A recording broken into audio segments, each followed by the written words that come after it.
నిన్ను ఎక్కువగా ప్రేమించేవాళ్ళు తెలిపే ముఖ్యమైన 3 సంకేతాలు ఇవే. కొసరి కొసరి నీకు అన్నం పెట్టేవాళ్ళని, కసిరి కసిరి నీకు మంచి చెప్పేవాళ్ళని, జీవితంలో నువ్వు ఎప్పుడూ కూడా అసలు వాళ్ళని వదులుకోకండి. అలాంటి వాళ్ళు మన జీవితంలో నుండి ఒక్కసారి వెళ్ళిపోయారు అంటే, ఇక మళ్ళీ మనం ఎంత వెతికినా సరే ఎప్పటికీ కూడా దొరకరు. నిజానికి వాళ్ళే అసలైన మనవాళ్ళు. ఈ విషయం మర్చిపోకు. మనకు ఇష్టమైన వాళ్ళు మన మీద కాస్త నిర్లక్ష్యం చూపినా, నువ్వు మారిపోయావు, అసలు నన్ను మర్చిపోయావు, పట్టించుకోవడం లేదు, దూరం పెట్టేస్తున్నావు, నాకు విలువ ఇవ్వడం లేదు అంటూ అడుగుతాం, అరుస్తాం, అనుమానిస్తాం, అలానే అవమానిస్తాం కూడా. వాళ్ళని బాధ పెడతాం. ఎందుకంటే కొండంత ప్రేమ మన గుండెల్లో దాగున్నప్పుడు చిగురంత ఎడబాటు కూడా మనసు సహించలేదు కాబట్టి. నిజమైన ప్రేమలో కోపాలు, తాపాలు, అలకలు, బుజ్జగింపులు ఇవన్నీ సహజమే. కానీ వాటన్నిటిలోనూ స్వచ్ఛమైన ప్రేమ అనేది దాగి ఉంటుంది. నిజమే కదా?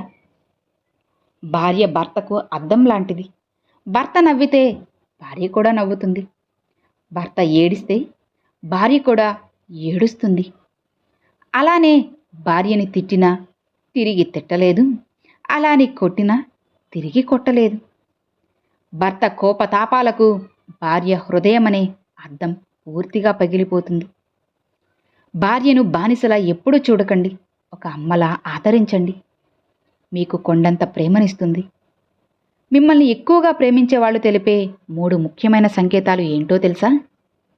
మొదటిది, మీకు సంబంధించిన ప్రతి చిన్న విషయాన్ని కూడా వాళ్ళు చాలా అంటే చాలా వ్యక్తిగతంగా మనసుకి తీసుకుంటారు. ఇక రెండవది, తమ జీవితంలో జరిగే ప్రతి చిన్న విషయాన్ని కూడా మీతో పంచుకోవడానికి అనుక్షణం ప్రయత్నిస్తూ ఉంటారు. ఇక చివరిగా మూడవది, మీపై ఎప్పుడు కూడా అలుగుతూ కోపగించుకుంటూ ఉంటారు. ఇక మనం పడేసింది తింటుంది కాబట్టే కుక్కని మనం చులకనగా చూస్తాం. అదే సింహం అంటే భయపడతాం. ఎందుకో తెలుసా? అది కష్టపడి తానుగా సొంతంగా వేటాడి ఆహారాన్ని తింటుంది కాబట్టి. అందుకే నువ్వు తినేది రొట్టె ముక్కైనా సరే కష్టపడి సంపాదించుకో, అప్పుడే విలువ. పరమాన్నం కోసం ఒకడి ముందు నువ్వు ఎప్పుడూ కూడా చేయి చాచకండి. నీ పూర్తి వ్యక్తిత్వం దిగజారిపోతుంది అని తెలుసుకో. అద్దం మన ముఖంలో మరకను చూపితే ఆ మరకని తుడుచుకుంటాం, కానీ అద్దాన్ని పగలగొట్టం కదా. ఇక అలానే ఎవరైనా సరే మనలోని లోపాన్ని చూపిస్తే దాన్ని సరిదిద్దుకోవాలే కానీ వారిపై తిరిగి కోపాన్ని చూపించకూడదు. భార్యాభర్తల అనుబంధం అనేది కంటికి చేతికి ఉండే సంబంధంలా ఉండాలి. మన చేతికి దెబ్బ తగలగానే కంటి నుండి నీళ్లు రావాలి. అదే కన్ను ఏడిస్తే చెయ్యితో ఆ కన్నీటిని తుడవాలి. అలా ఉండాలి బంధం. లోపాలు లేని మనిషి అంటూ ఎవ్వరూ ఉండరు. అలానే లోటు లేని జీవితం అంటూ ఎవరికీ ఉండదు. వీలైతే మార్చుకో, లేదా అలవాటు చేసుకో. మనం కోపంతో మాట్లాడకపోతే మనకెందుకులే అని వదిలేయకుండా బెదిరించో లేదా బొజ్జగించో గొడవ పడైనా సరే మనతో మాట్లాడాలి అని అనుకునేవాళ్ళు నీకు దొరకాలి అంటే ఖచ్చితంగా అదృష్టం ఉండాలి కదా. ఎవరినైనా సరే మొదటి తప్పు దగ్గరే ఆపేయాలి. ఒక్కసారి బట్టలు మాసిపోతే మనిషి ఎక్కడైనా సరే కూర్చోవడానికి సిగ్గుపడకుండా సిద్ధమవుతాడు.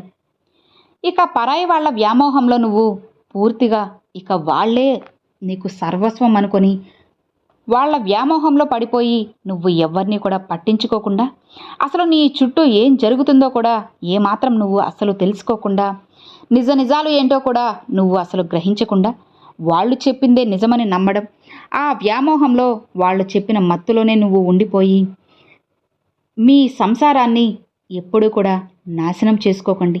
ఇది మీ తప్పు. ఒక్కసారి చేయి జారిన జీవితం నువ్వు ఎంత బాధపడ్డా తిరిగి రాదు కదా. ఈ విషయం మర్చిపోకు. ఇద్దరి హృదయాలు ఒకదానికొకటి అనుకూలంగా లేనప్పుడు ప్రేమ ఎప్పుడూ చేదుగా ఉంటుంది.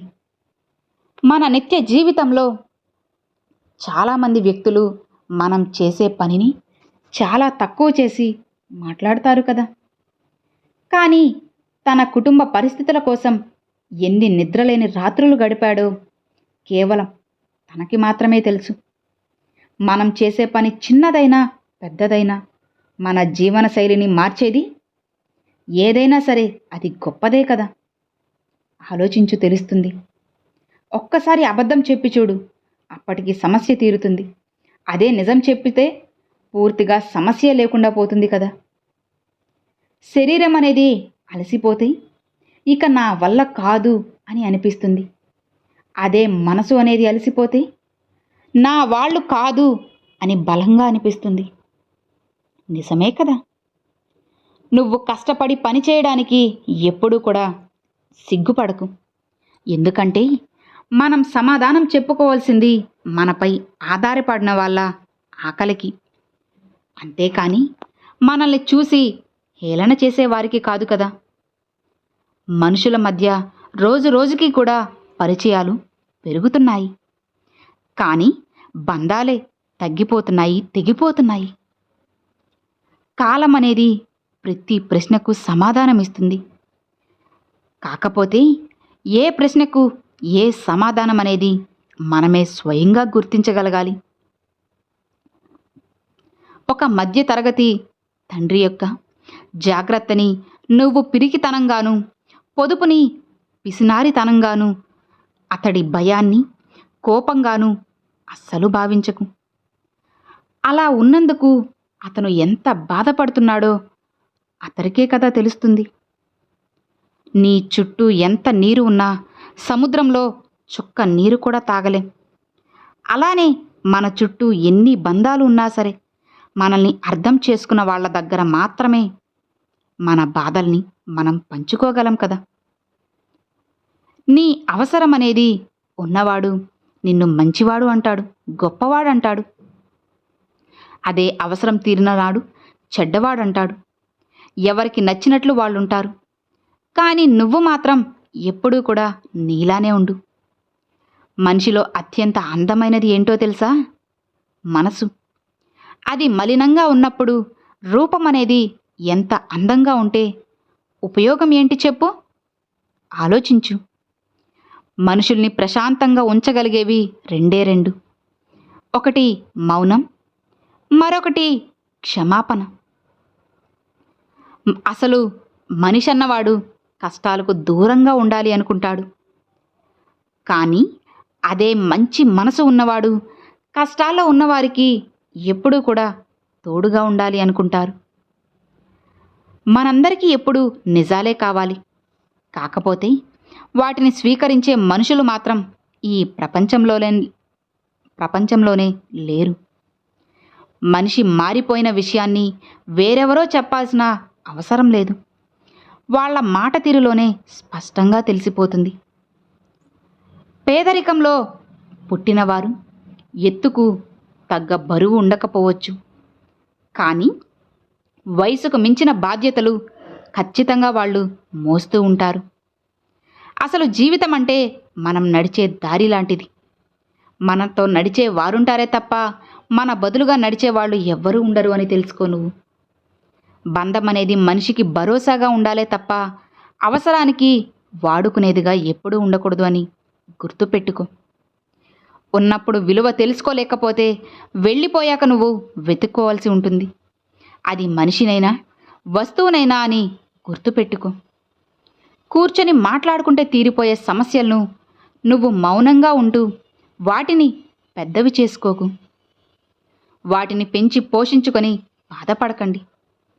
కన్నీళ్లు మనవే అయినా వాటిని మనకు పరిచయం చేసేది మాత్రం మన అనుకున్న వాళ్లే అని తెలుసుకో. నువ్వు నాటిన మొక్క అలానే పెంచుకున్న బంధం అనేది ఎప్పుడూ రెండూ ఒకటే.